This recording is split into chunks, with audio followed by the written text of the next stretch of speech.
오래 암송할 하나님의 말씀은 사도행전 2장 46절부터 47절까지입니다. 사도행전 2장 46절로 47절 말씀.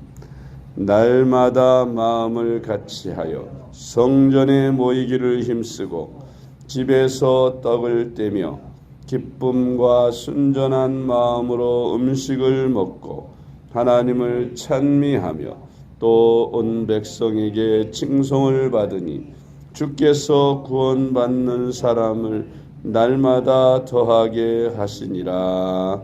아멘. 할렐루야. 잘 되고 있습니다. 아멘. 오늘은 행복을 주는 교회라는 제목으로 말씀을 묵상합니다. 인생의 방황은 예수님을 만나면 끝이 나고 신앙의 방황은 건강한 교회를 만나면 끝이 납니다. 교회는 영적으로 가난하고 정신적으로 고통받으며 포로된 자, 눈먼 자, 갇힌 자들에게 자유와 치유와 회복을 줍니다. 삶의 목적과 방향을 잃고 방황하는 이들에게 위로와 소망을 줍니다. 교회는 영혼의 안식처이며 마음의 고향입니다.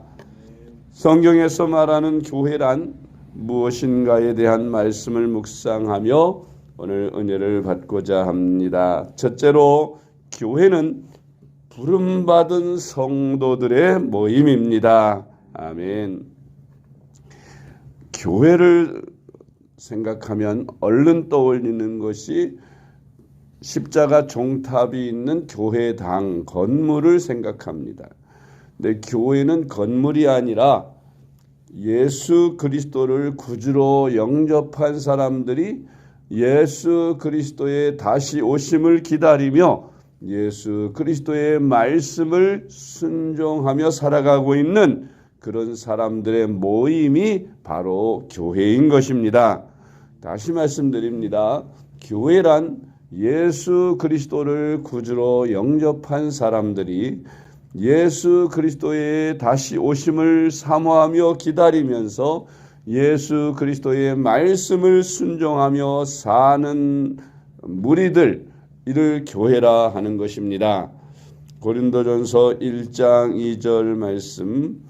고린도에 있는 하나님의 교회 곧 그리스도 예수 안에서 거룩하여지고 성도라 부르심을 받은 자들과 또 각처에서 우리의 주 곧 그들과 우리의 주 되신 예수 그리스도의 이름을 부르는 모든 자들에게 아멘. 두 번째로 교회는 하나님의 밭이요 집이라고 했습니다. 고린도전서 3장 9절 말씀. 우리는 하나님의 동력자들이요 너희는 하나님의 밭이요 하나님의 집이니라. 아멘. 왜 하나님의 밭이라고 했을까요? 밭에는 곡식들을 심습니다. 우리 성도들은 하나님의 밭의 곡식들과 같습니다. 하나님께서 잘 가꾸시고 잘 열매 맺게 하시는, 씨 뿌리는 일도 가꾸는 일도 열매 맺혀서 하늘 곳간에 드리는 일도, 이게 하나님의 밭인 교회에서 이루어지는 것입니다. 하나님께서 이 땅에 교회를 세우신 목적은 많은 영혼들을 교회로 인도하여 교회에서 훈련하고 가르쳐서 또 하나의 복음을 전하는 주님의 성숙한 제자로 만들기 위해서 교회를 만드신 것입니다. 그래서 이 교회를 통해서 전도받은 영혼들이 믿음이 자라고 훈련을 받고 그래서 하나님의 교회의 일꾼들이 됩니다. 그러면 그는 또 다른 사람을 인도하고 그래서 교회를 통해서 세상을 복음화하고 교회를 통해서 하나님께 영광을 돌리게 하신 것입니다. 그래서 하나님의 밭이요 집이라고 했습니다. 어떤 면에서 보면 교회는 천국의 지점이다, 그렇게도 이야기합니다. 지금 이 땅에 사는 동안 우리가 천국을 누리는 것은 교회라고 하는 하나님의 집에서 이루어지는 것입니다. 성도들이 교회에 모여서 천국의 지점을 맛보는 천국의 모양을 그려내야 합니다. 교회는 서로 사랑하고 용서하고 화합하며 그리스도 안에서 하나 되어 주님의 복음을 전하는 곳이 되어야 그래야 교회로서의 사명을 다하는 것입니다. 세 번째로 교회는 그리스도의 몸이요 머리는 그리스도이십니다. 아멘. 성경에서 교회를 그리스도의 몸이라고 표현했고 머리는 그리스도라고 했습니다. 주님의 몸인 교회 그리고 주님의 교회의 머리는 예수 그리스도, 지체는 우리 성도들이 되는 것입니다. 몸이 온전한 기능을 잘 발휘하려면 머리에서 내리는 여러 가지 명령들을 잘 준행하고 순종하여야 몸으로서의 기능을 제대로 원활하게 활발하게 활동을 할 수가 있는 것입니다.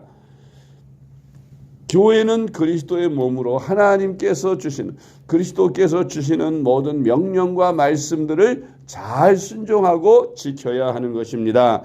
그래야 그리스도의 몸으로서의 사명을 다할 수 있기 때문입니다. 골로새서 1장 18절 말씀, 그는 몸인 교회의 머리시라.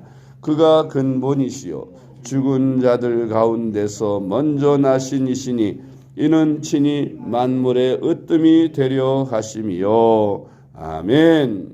네 번째로 교회는 그리스도의 신부입니다. 아멘. 마태복음 25장 1절 말씀, 그때 천국은 마치 등을 들고 신랑을 맞으러 나아간 열 처녀와 같다 하리니. 아멘. 요한계시록 22장 17절 말씀, 성령과 신부가 말씀하시기를 오라 하시는도다. 듣는 자도 오라 할 것이요 목마른 자도 올 것이요 또 원하는 자는 값없이 생명수를 받으라 하시더라. 아멘.